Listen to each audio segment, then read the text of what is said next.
حدیث مبارکہ ابو ہریرہ رضی اللہ عنہ سے مروی ہے کہ رسول اللہ صلی اللہ علیہ وآلہ وسلم نے فرمایا، جانتے ہو مفلس کون ہے؟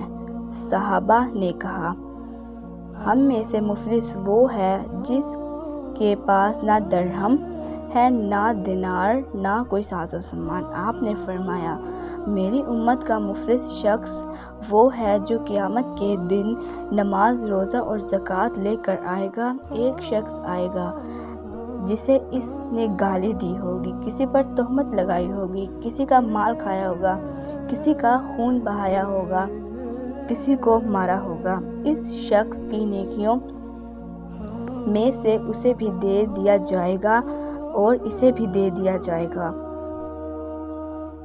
اگر اس کے ذمے لوگوں کے حقوق پورے ہونے سے پہلے اس کی نیکیاں ختم ہو گئیں تو ان کے گناہ اس شخص پر لاد دیے جائیں گے، پھر اسے آگ میں پھینک دیا جائے گا۔